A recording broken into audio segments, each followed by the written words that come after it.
Word. And I'm going to read Michael's bio and then turn it over to him. So Michael is a certified financial planner, also a chartered special needs ChSNC, is a wealth advisor at Belvedere Wealth Partners. Inspired by his son with autism, Michael has become a chartered special needs consultant. Michael has spoken at numerous national venues, including the National Autism Association, the Autism Society of America, the U.S. Autism Association and COPAA, COPAA. Michael serves on a number of volunteer boards, including the advisory board of the U.S. Autism Association, ABILIS, the Connecticut Council of Developmental Services, and the Connecticut Governor's Workforce Council DEI Committee.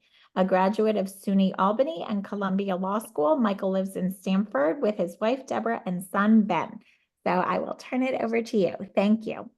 Thank you, Susan, and thank you for having me here. I am a child of divorce, and I know that there's going to be a Social Security talk in a couple of months. My mother's the only person I know of who's filed for Social Security 4 different times, having had 2 13-year marriages. So it's always interesting to see if there's someone who can beat that. I haven't ran into someone yet, but I'm going to share the screen because I do have a slides and a presentation. I've developed these workshops, as Susan mentioned, I have a 26-year-old son with autism and intellectual disability. When I became a financial advisor 20 years ago, I found there were not a lot of folks talking about these issues. And so over the years, I've developed a series of workshops. This is one of them called Working While on Benefits. And the idea behind this is many individuals there's an emphasis on work in many states. Connecticut, where I live, is a work-first state. And states are working to move kids away from day have options into some kind of supported or independent working environment. But there's often a very big fear for families when their kids work as to what happens to their means-tested benefits and services. And so I put this workshop together to help educate families on how all this works. Because I am a financial advisor, I am required to show these series of disclaimers for about 20 seconds. We will be talking about some legal issues, but this should not be considered legal advice. That said, when you're thinking about your child with disabilities starting to work, you want to think about what is important as part of that process. Is it maintaining monetary benefits like SSI or SSDI? Is it maintaining medical benefits such as Medicaid or Medicare? Or is it maintaining state services, many of which are funded through Medicaid waivers, but some may be funded in other ways? That's going to be different for each individual with disabilities. And like most things with disability planning, there's not, oh, you're disabled, here's your stuff.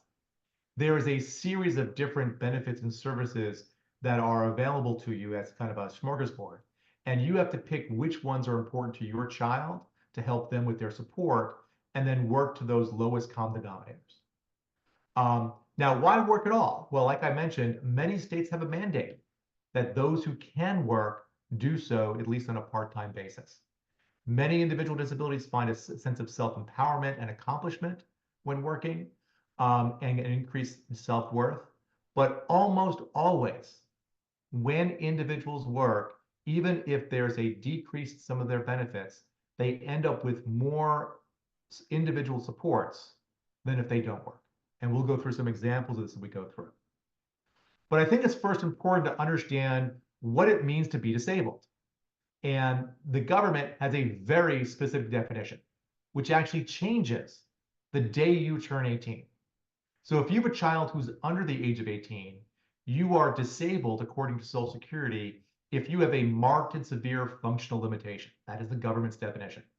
But the day you turn 18, the definition changes. And you are disabled if you have a medically determined physical or mental impairment which results in the inability to engage in any substantial gainful employment, gainful activity.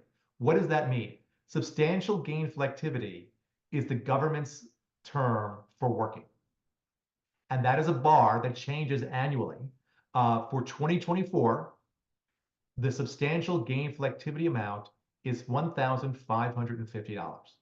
So when you're applying for disability services, Social Security is going to judge, does your disability prevent you from earning more than $1,550 a month? That's what the government is looking for when you're applying for disability benefits. And that's very, very important when you think about working and what it means to work. It doesn't mean you shouldn't let your kid earn more than that. It just means that you have to think about what that will mean if they do and how that's going to affect individual benefits and services. So we're going to talk about a variety of benefits and services available to individuals with disabilities and how they're affected by working. We're going to talk about SSI, Supplemental Security Income, Medicaid, SNAP, which is the new word for food stamps. We're going to talk about housing supports, and then SSDI and Medicare, and then some strategies that when you're working, things you can do to keep the monies from counting against them as much as they can. So it's a lot. But we're going to work our way through it over the course of the workshop. So we're going to start with SSI. And as a reminder, what is Supplemental Security Income? It's a federally funded income supplement program. Essentially, SSI is welfare designed to help the aged, blind, and disabled who have little or no income or resources. And even though SSI is administered by the Social Security Administration, it is not funded from our FICA taxes. So if you hear about things like the Social Security Trust Fund going under, that will not affect SSI. SSI is a welfare payment for adults with disabilities, is meant to provide resources for the basic needs for food and shelter, although the money can be used for anything for the individual disabilities. In 2024, the maximum SSI you can receive is $943 a month. But as a welfare payment, SSI has strict asset and income limitations. From an asset side, you only get SSI if your countable resources are under $2,000 at the end of every month. In addition, SSI is reduced when there is either earned or unearned income, and that's weirdly defined by Social Security.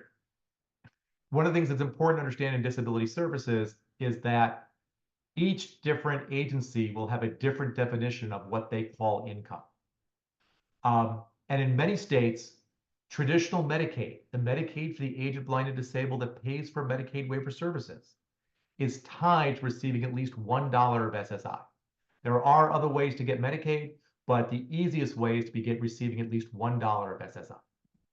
So what happens? How does income affect SSI? Well, SSI has two exemptions. There is a general $20 exemption, which can be used against either earned or unearned income. And then there's a $65 earned income exemption.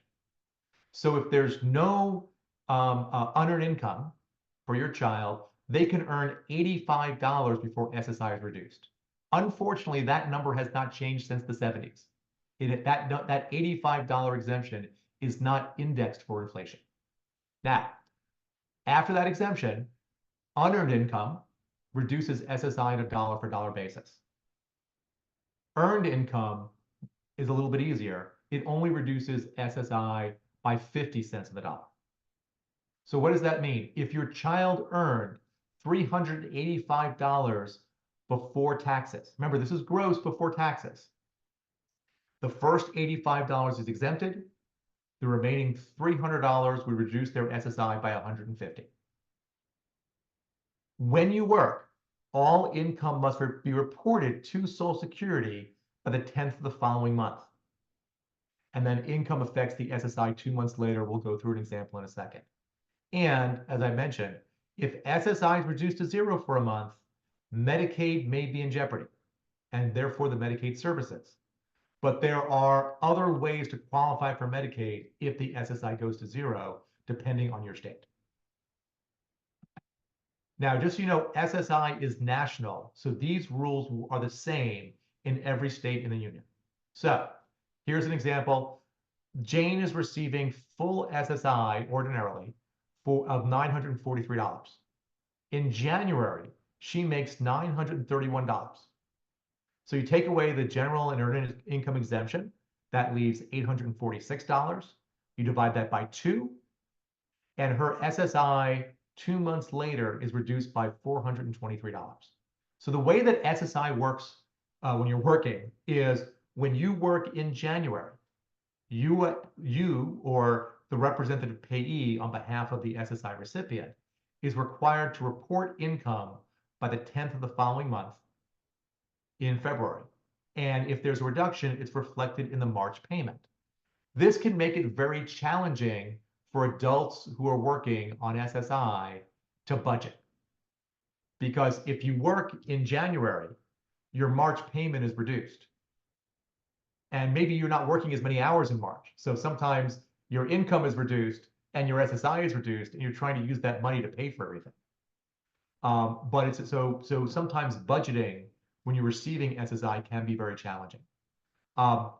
Even though in this case the SSI was reduced by $423, in Jane's situation, she ended up with $1,451 before taxes, more than if she didn't work. I'm not going to go through all these examples in the issue of time, but I do have other examples at what different wage levels, how it might affect their SSI payment. Now, as I mentioned, it's very, very important when you start working and you're on SSI or SSDI, you are required to tell Social Security that you're starting to work. You also have to tell them when you leave a job. But when you work, the earned income should be reported to Social Security by the 10th of the following month. And for SSI purposes, income counts when it's paid, not when it's earned. So you're going to be managing paychecks. If your child gets paid every other week, there's going to be some months where they're getting 3 paychecks instead of 2. And in that case, their SSI might be reduced. So if you work, say, the last week in May, and your paycheck comes out on June 2nd, that counts as June income, even though the work was done in May for SSI purposes. There's a number of ways you can report income. You can call or write your local Social Security office. There is a telephone wage reporting number. There is a smartphone app. You can do it on the Social Security website. My recommendation, if your child works, is ask your local Social Security office how they would like to report income. My local office in Stamford, Connecticut, they want me to fax my son's paychecks in. So that's what I do. In fact, I just did it this morning because my son has a job. It's very important to report that income on a regular basis. One other thing, if you have a child who is a full-time student under the age of 22, there is a student exemption to the decrease in SSI when you work.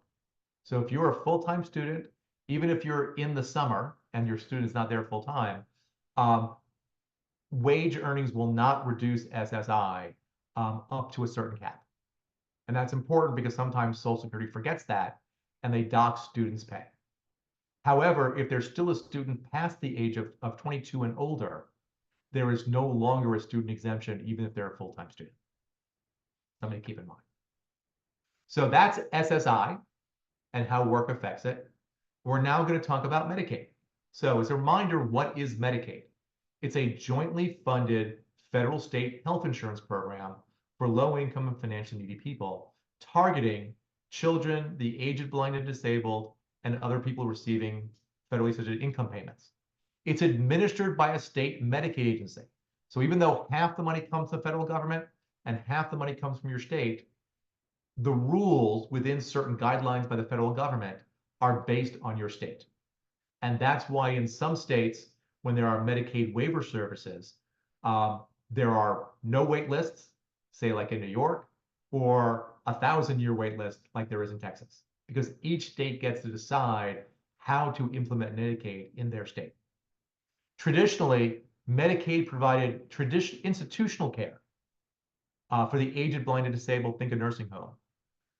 But in recent years, there have been a variety of Medicaid waiver programs, the most important which is the Home and Community-Based Services Waiver, to allow individuals to receive disability services in their home area.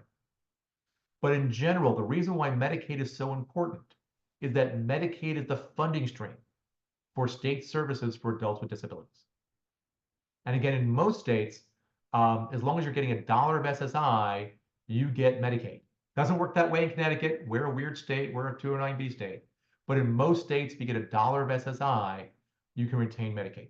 So what happens if you work enough that your Medicaid goes away? Well, there is a program in many states called a Medicaid buy-in program.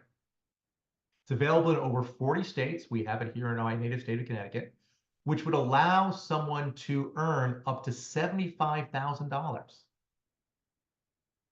and have assets above the general general Medicaid limit, which in most states is $2,000, and still keep their Medicaid services.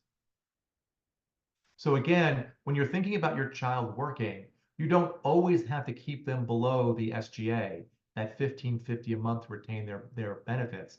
It's okay to let them out-earn their benefits, to out-earn SSI, if what's important is getting their state supports. So, when I look at my son, my son gets a current day budget in Connecticut because he has an intellectual disability of about $25,000. In Connecticut, we have in our Medicaid buy-in program, he can make up to $75,000. And in fact, in our state, if he does that, we bump up the Medicaid asset limit to $10,000. He might lose his SSI if he's making $2,000 a month or $3,000 a month if he was able to work and make that much. But he can still keep his state-based services that allow for his supports and his day supports and his employment coaching and perhaps residential dollars. So just because they lose their SSI doesn't mean they lose their Medicaid. And you should confirm in your state how that works. Typically, once the income goes above a certain level, there's even a premium payment for Medicaid. But again, generally that's only at the higher level, higher limits. But that's really the key. The key is always which benefits are important to retain and at what levels do things start to happen. This is, for those who are here in Connecticut, this is Connecticut's program. And they have special rules for how it works. Each state's going to work a little bit differently. I think in the neighboring state of New York, the income limit is about $68,000 and change, but they have a higher Medicaid limit, which is about $30,000. So because there are folks here from a variety of different states, you might need to look to your state to see what is their Medicaid buy-in program and has that work for your child as and if their income increases. We're now going to talk about SNAP, and SNAP is probably the most complicated benefit to calculate. So as a reminder, it's a federally funded nutrition program. Again, it's funded through the Federal Department of Agriculture, but it's administered by the local state. SNAP is primarily a low-income benefit, but there are special rules if you are disabled under law. And at most, SNAP provides a benefit of up to $291 a month in food supports. Now, SNAP is an odd benefit in two ways for those who are unfamiliar. The first of all is, unlike every other benefit out there, the numbers change on October 1 rather than January 1 because it's the Department of Agriculture. And that's the calendar year they're on.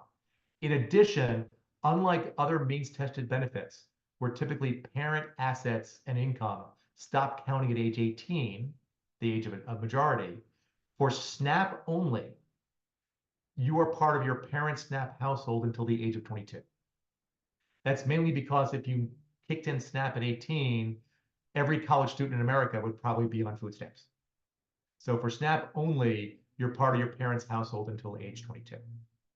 So generally for SNAP, you're eligible for SNAP if your household income is less than 130% of the federal poverty level.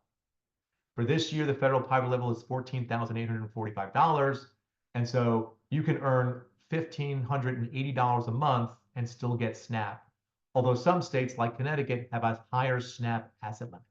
And again, you should check on your state. Typically for folks who are not disabled, they use a gross income check test and look at, well, how much income you're making. you should spend 30% of your income on food, and if that number is less than the 291, they give you some SNAP. But if you're disabled, there's a special net income test where you can deduct 20% of earned income. There's a standard deduction of $198. You can deduct unreimbursed medical expenses over $35 and excess shelter costs. And if your income is under 185% of the federal poverty limit or under that $2,400 a month, there is no resource test for SNAP. So if your family income is as an individual, if your income is under approximately $25,000, there's no asset test. So here's a calculation. I highly recommend doing this yourself. You don't have to. SNAP will calculate this for you. There's a couple of calculators out there. New York has a very good one if you want to see how income affects SNAP. It's why it's important to charge. One of the many reasons why it's important to charge your kid rent, both for SSI purposes, but also for SNAP purposes. Charging a higher rent might increase SSI and it might increase the SNAP benefit. But again, that's why you want to look at how these things work. We're going to move on to affordable housing. And here's where there's a lot of things changing. As a reminder, Section 8, as it's referred to, provides reduced cost housing to low-income people, including those with disabilities. It can be either tenant-based, as with a Section 8 housing voucher, which is portable from apartment to apartment, or project-based, like affordable housing, where the low-income housing is attached to that unit, and that stays there even though the tenant changes. Generally, eligibility for Section 8 is based on income. And if your child is accessing needs-based benefits, they're most likely going to satisfy the income test for Section 8 housing. The challenge is that Section 8 housing is hard to get, whether either tenant-based or a Section 8 voucher. Changes that were made this year, as of 2024, there is now an asset limit to accessing Section 8 housing, and that's $100,000. Special needs trusts do not count for the asset test for that $100,000, but your child with disabilities, if they were looking to access affordable housing, they need to meet that asset test. Generally, if there's a voucher, the way that those work is they limit the maximum rent payment to 30% of adjusted gross income. So if your child is just on SSI and their income is $943, if they have a housing voucher, their share of the rent is going to be about $200 or $300. As they work, their share of the rent will increase. And so if you have access to affordable housing and your child works, you will need to understand that when you report that to your local housing agency, they will increase their share of the rent. And again, that's one of the little things. They start to work, they make some more money, they can't keep all of it, because some of their housing costs will go up. There is some real wonkiness for if you want to get into the weeds, which we're not going to get into today. There are some changing rules how special needs trusts and affordable housing interact. And so you will want to check the new HOTMA rules and see how they're being rolled out by your local housing agency, if there's a special needs trust that's helping to offset the cost of housing.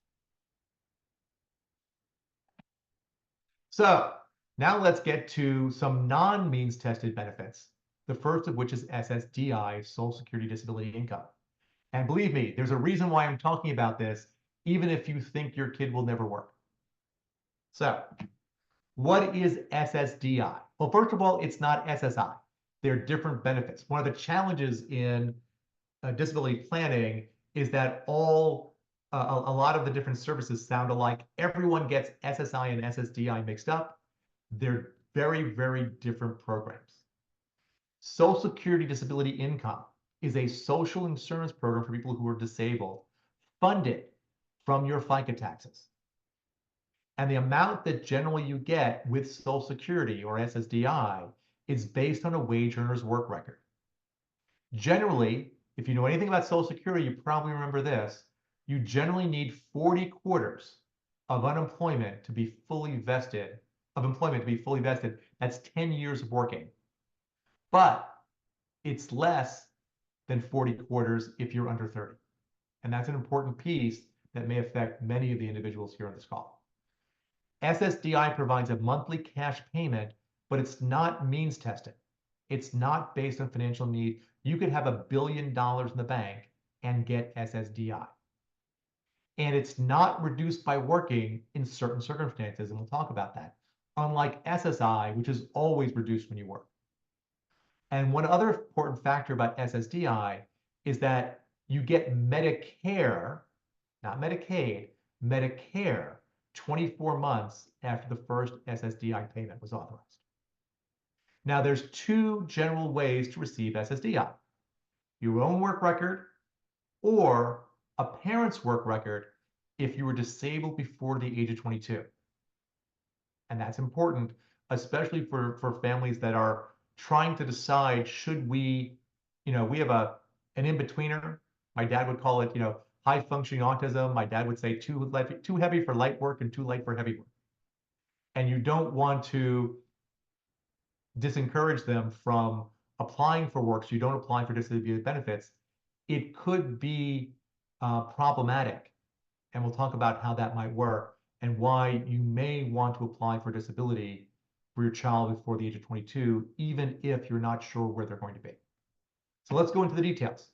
One important factor with SSDI is that SSDI is considered unearned income for SSI purposes and reduces SSI dollar for dollar after the $20 general exemption. And some of you may be worried, well, if SSDI kicks in and it wipes out my kid's SSI, will they lose their Medicaid? The answer is no, because there's a special rule for this. For those who don't know, there are rules to Social Security. They're called the POMS, the Program Operation Manual System. And I have a link down there at the bottom to the POMS that covers this rule. These rules are archaic and very, very hard to read, but they're there. And so what happened is there was a Senator Pickle in the 70s who realized that this was going to be an issue when SSDI kicked in for individuals on SSI. And he created a rule. It's called the Pickle Amendment. And if SSI is reduced to 0 because of an SSDI payment, you get to keep your Medicaid. Now, you still have to pass the asset test, but you no longer have to worry about the income test for Medicaid from that standpoint. So let's talk about qualifying on your child's own individual record.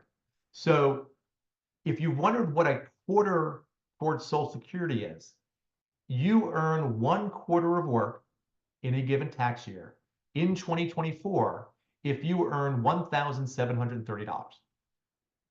If you earn 4 times that, or just under $7,000, you get 4 credits towards Social Security. The maximum credits you can get in any one year is 4 credits. If you make more than $7,000, your credits are just worth more. But unlike you and I, and everyone on this call, where we know we need 40 credits to be fully paid into Social Security, if you're younger than that, you may need less credits. So if you were just out of college and you're 24 years old and you get hit by a brick and you become disabled, you don't need 20 credits because how could you have worked for 10 years if you're only 24 years old? So if you're 24-year-old, you only need 6 credits, or the equivalent of 1.5 years of work, to get a small SSDI benefit on your own work record. And every year after that, the amount of credits you need goes up by 2. So if you're 27 years old and you become disabled, you only need 12 credits to get an SSDI benefit on your own work record. That's important because remember, that will kick in Medicare 24 months later. And again, as you're trying to figure out benefits and costs for your child, especially since you probably have to drop your kid from your private health insurance at 26, that can be very helpful. Social Security will track this for you. But if you're already disabled Because you have SSI, when you garner enough work credits from working and you hit that age, they don't switch you to SSDI. You just become eligible for an SSDI payment. You'll get a letter from Social Security, and the SSDI component of your payment will wipe out SSI. If the SSDI on your own work record is above $1,000 about, your SSI will be wiped out completely. If it's closer to, say, $300 or $400 or $500 as an SSDI payment, your payment will be a mix of SSD, which is not subject to reduction by working, and SSI, which is. So that's why many kids who start to work and are making not enough to not be disabled, because to make $7,000 a year, that's about $600 a month. So if you're making $600 a month, you're still disabled, but you're earning enough work credits to eventually get an SSDI benefit on your own work record. The other way is through a program called the Childhood Disability Benefit, sometimes referred to as DAC benefits, or Disabled Adult Child. And here's the concept. Again, remember, Social Security is a social insurance program. When it started back in the 1930s, Dad worked and Mom stayed home and raised the family. Mom never paid into Social Security because she never worked. She got married at 18, just had kids. I apologize if some of your grandmothers had work, but let's do stereotypical stuff. Dad paid into Social Security and Mom didn't. When Dad collected his Social Security benefit, Mom got a spousal benefit equal to half again what Dad was receiving. So if Dad was getting $3,000, Mom got a $1,500 spousal benefit. And when Dad died, because Dad always died first, Mom would step up to widow's benefits and collect 100% off of Dad's work record. Well, there's a similar benefit if you have a child who is disabled before the age of 22 and remained continually disabled from the age of 22 to when the parent actually collect their own Social Security benefit. This is why it's so important to apply for disability benefits before age 22.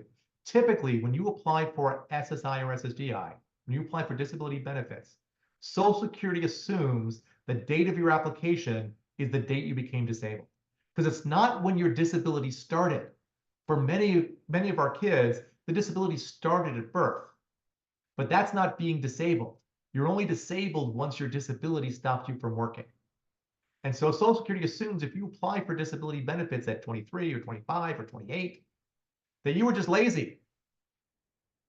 And you could have worked, but your disability only prevented you from working when you applied. And if that's not the case, you have to fight with Social Security to get the date of disability pushed early to get access to this benefit. So how does it work? If you are considered to be a disabled adult child, you can collect this childhood disability benefit on a parent's work record once the parent collects Social Security due to death, disability, or hitting their full retirement age.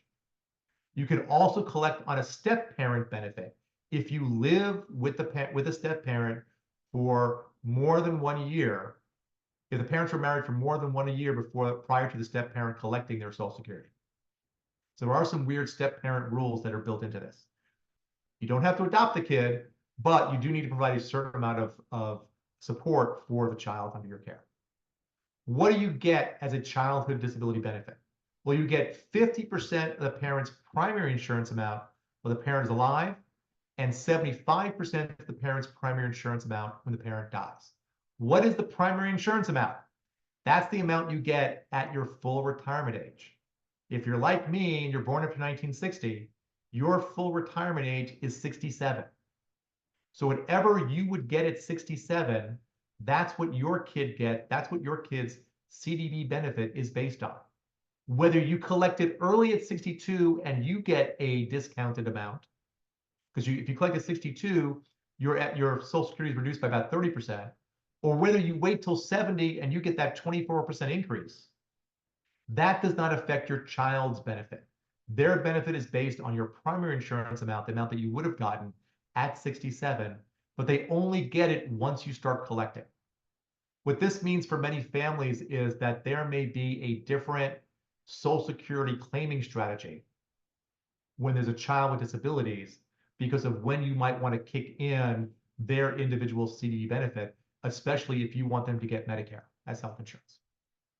So how does it work when you're getting a Social Security disability benefit, either off of your own work record or a parent's work record? And here's where it gets complicated, if you didn't think it was complicated enough.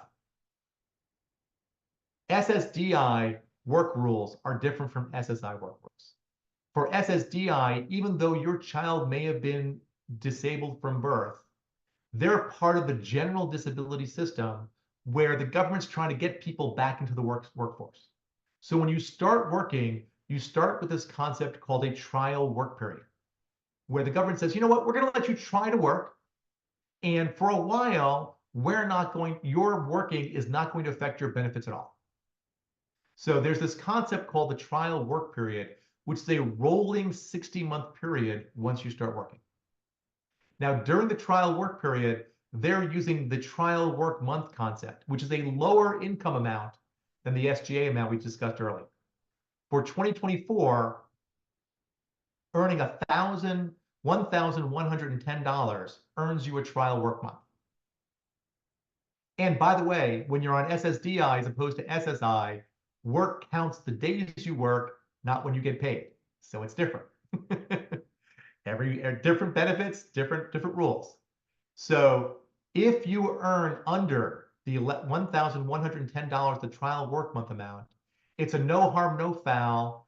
That month doesn't count. You get to keep all your SSDI for that month. However, if you earn over $1,110 in a month, that counts as a trial work month. And you still get to keep all of your SSDI. However, once you earn 9 trial work months in a rolling 5-year period, you exit the trial work period and enter a new phase of Social Security health.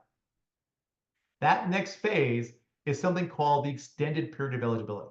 So once you exit the trial work period, Social Security is going to try to figure out, are you still disabled? Remember, Social Security's definition of disability is you have a disability that prevents you from working, not that you have a disability. So if you have a disability and you're capable of making over $1,550, you're not disabled in the eyes of Social Security. So once you exit the trial work period, there's a 3-year period called the extended period of eligibility. During that 3-year period, you're going to be judged on substantial gainful activity, that 1,550 amount. If you earn under 1,550, you keep all your SSDI. If you earn over 1,550, you get none of it. They dock your entire SSDI payment. That goes on for 3 years. At the end of the 3 years, Social Security will say, we'll make a determination, are you still disabled? And by the way, if you earn over the SGA in any month after the end of that extended period of eligibility, under Social Security rules, you're no longer disabled. That's proof you're not disabled because you can make above the SGA after that time period. Now, you can get the benefit back. So if you received SSDI on your own work record, you can get, and you lose your job because of your disability, within the first 5 years after not being disabled, you can get your Social Security benefits back without going through a full disability qualification. If you're collecting off of the parent's work record, it's a 7-year period. So you can get it back, but it's not automatic. You have to actually apply to Social Security to have the SSDI turned on. Now, if at the end of that extended period of eligibility, you go for 2 years without earning above the substantial gainful activity amount, the whole process starts over. And you start with a new trial work period and you go through the whole thing. Now, one really weird quirk. There is a flaw in Social Security law. If you were collecting the childhood disability benefit off the parent's work record, and if for any reason you lose your disability, you're considered not to be disabled, you can get it back within those 7 years. But if you were ever deemed not disabled before your parents collect, you lose access to that childhood disability benefit forever, which might be significantly more money. Remember, the maximum Social Security payment in 2024 is about $4,000. That means the childhood disability benefit for that maximum wage earner would be $2,000 while the parents are alive, or $3,000 after the parents passed. That's compared to the maximum SSI payment of $943. Losing access to the childhood disability benefit could be extremely detrimental, especially as parents are looking to cobble together funds to help pay for adults with disabilities. Now, I wish I could take credit for this. This was put together by a friend of mine in West Virginia at the University Center for Excellence in Disabilities. But this is a sample benefits planning calendar for someone who is working to keep track of which months were in the trial work period, when the extended period of eligibility started, when it ended, and kind of how their SSDI would be affected. So I wanted to give it as an example. It's a great tool that I use with my clients. So what are your reporting requirements when you're on SSDI? So unlike SSI, where when you're on SSI, you're supposed to report the income monthly, technically, if you're on SSDI, you just have to report it promptly, which means up to 24 months in arrears. However, if your child is working and you think that they're earning trial work months, you may want to report earnings more often so that Social Security, Social Security, if they give you too much money, they have the right to ask for it back. And so you always want to keep them apprised as to what's happening. Again, income counts when it's earned, not when it's paid on SSDI. And there are more limited reporting options, either by writing your local Social Security office or faxing them, or using the My Social Security website. You are required to tell Social Security when you start and stop a job. And your state Medicaid agency may also require monthly income reporting. So you should check with your local Medicaid office. Medicare, I promise we're almost done. Well, we've got a lot of information here. So Medicare is a little simpler. Remember, individuals on SSDI for 24 months are eligible for Medicare. Medicare can continue even if you're deemed not to be disabled. The way that Medicare works is you get to continue it for 7 years and 9 months after the end of the trial work period, even if SSDI is discontinued at the end of the extended period of eligibility, which would be 3 years after the end of the trial work period. So again, if Medicare is the big component, hopefully if your kid's working enough to get rid of SSDI, they're either offered health insurance by their employer, or they may become eligible for a tax, for the tax credits on an exchange plan, in addition to their Medicaid. So I have a whole thing on self-employment. In the interest of time, I'm going to skip most of this, but there are special rules if your kid wants to be an entrepreneur. There are special self-employment rules. Typically, any work on a 1099 basis is considered self-employment. You are required to tell Social Security. Interestingly, I'll go through it since we seem to have a little bit of time. Business bank accounts and inventory are not resources for SSI and Medicaid purposes. Typically, you want to organize as a sole proprietorship or partnership, because ownership of a C Corp or an S Corp or LLC stock was considered a resource for means tested benefits. You have to tell Social Security. You probably want to hire an accountant because you have to choose the right cash accounting or accrual accounting for your business. But there's a whole complicated thing of how Social Security counts self-employed income. Essentially, you're supposed to summarize it and tell Social Security, and they'll use an estimate and then true it up at the end of the year. There are certain deductions. If you're starting a business, you get to deduct something called unincurred business expenses, which is if a state agency or someone else is providing things that you would ordinarily have to pay for but aren't, you can deduct that from your net income for SSI or SSDI purposes. If you get a paid job coach from the state, you can deduct the value of that from your net income in terms of how that's going to affect your benefits. And something called impairment-related work expenses, which we'll cover a little bit more later. Some best practices for self-employment: use a separate business bank account because those assets will not count against the means tested programs.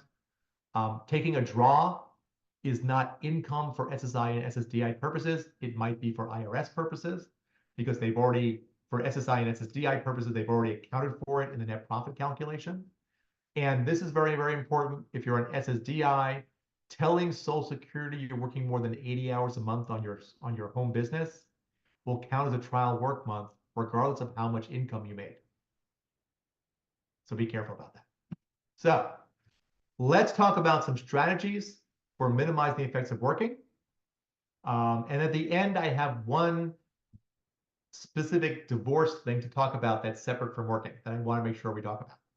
So here are some strategies. Again, that student income, earned income exemption they mentioned. If you're under 22 and regularly attending school, Social Security will exclude the first $2,290 a month, that's the 2024 number, of gross monthly earnings up to a yearly max of $9,230.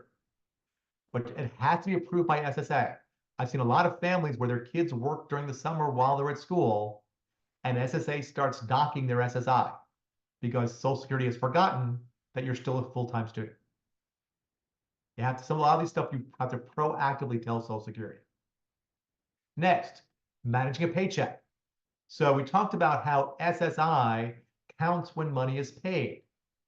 If you get paid weekly, there are 52 paychecks in the year.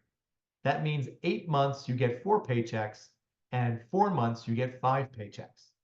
If you're paid bi-weekly, you get 10 months of 2 paychecks and 2 months of 3 paychecks. Because SSI is affected by your paychecks, you have to watch out for what's going to happen. For SSDI, remember, wages count when earned. So here's the challenge.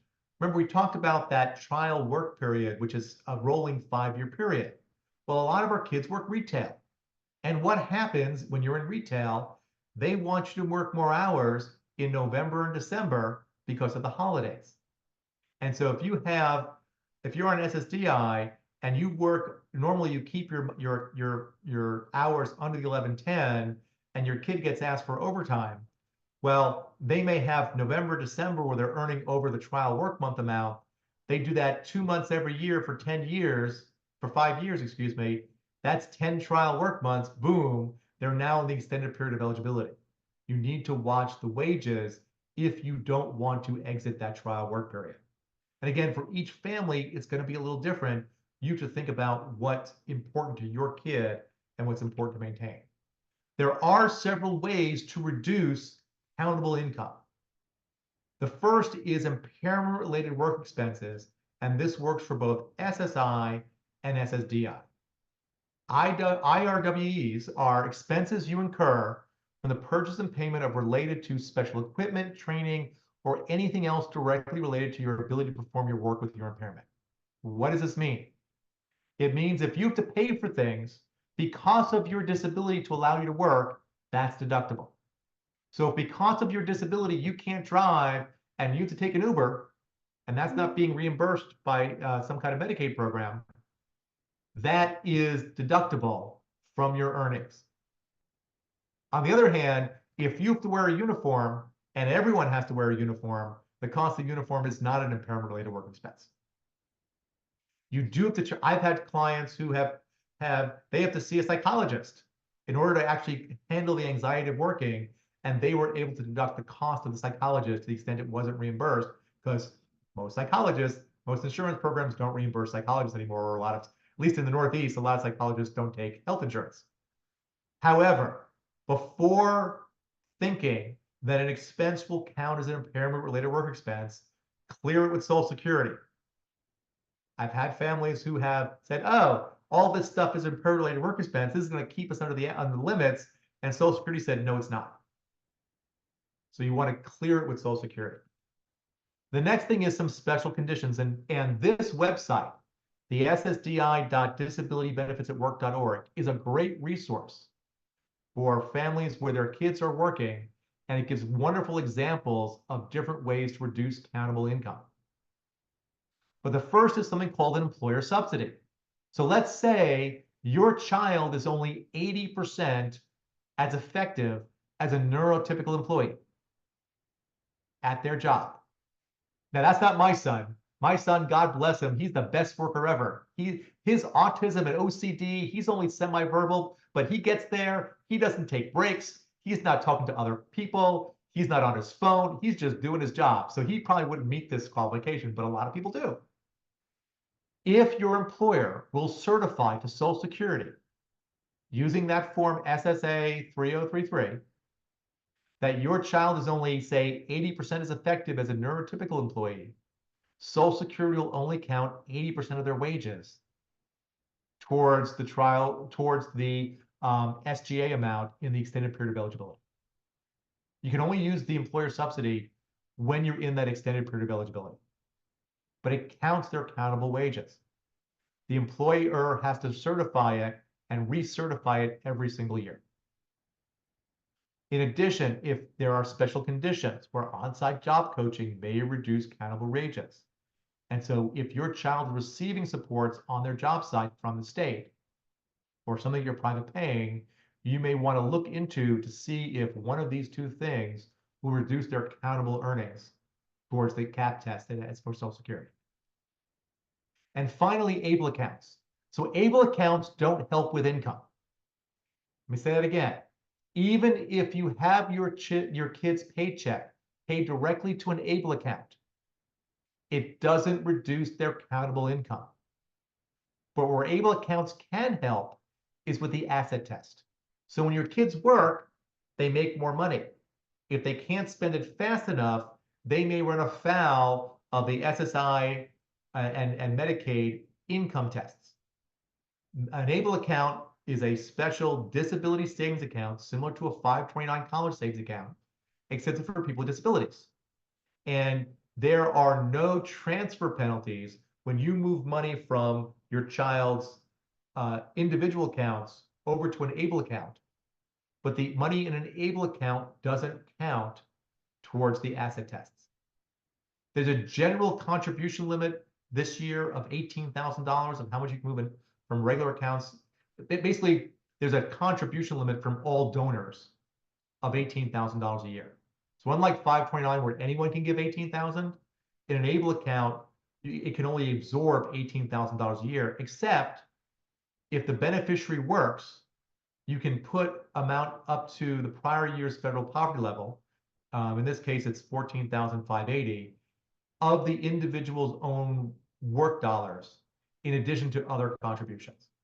And so an ABLE account can be a great tool for legally hiding assets from the asset test. So that's the workshop. This is my contact information if you want to talk about it. I did want to mention, and then if people have questions, ask away and I'll stay and answer questions. I did want to mention one very specific disability planning issue in divorce. So in many states, child support ends at 18 for neurotypical kids. However, many states are now changing their child support laws to allow for individuals to allow child support awards to go longer when the child has a disability. In fact, in Connecticut, just last June, we passed a law where if there is an intellectual, mental, or physical disability, child support can be ordered through the age of 26. That's only for new child support orders after October 1, 2023. However, child support past the age of 18 can be problematic if the child is receiving SSI. So Under Social Security rules, even though the child support payment is being paid to the custodial parent, if it's a child support payment, that is considered income to the child receiving SSI, and it's considered unearned income and reduces SSI dollar for dollar after that $20 exemption. In other words, if SSI is being paid after the age of 18 directly to the custodial parent, it'll probably wipe out their SSI. And if it wipes out SSI, it's probably wiping out Medicaid and interfering with Medicaid waivers, services, and programs. There is only one way to fix this. You have to go back to court and get a court order to have the child support paid directly to a first-party special needs trust. That's a special needs trust funded with the individual's own money that has Medicaid payback provisions. Again, it's got to be done by court order. You can't have the money sent to an ABLE account. That does not work. Social Security has ruled that. So if you're working with a family that has a special needs child and child support is going to be ordered past the age of 18, I believe that in the initial child support order, you should have that designation that the child support post 18 is paid automatically to the first party special needs trust, so you don't have to go back to court. Why waste another $1,000 or more on both sides, both attorneys and time, having to go back to court to set this up afterwards when the kid turns 18? Because what tends to happen is parents forget, it happens, and they could have thousands of dollars of SSI wiped away by not setting this up in advance.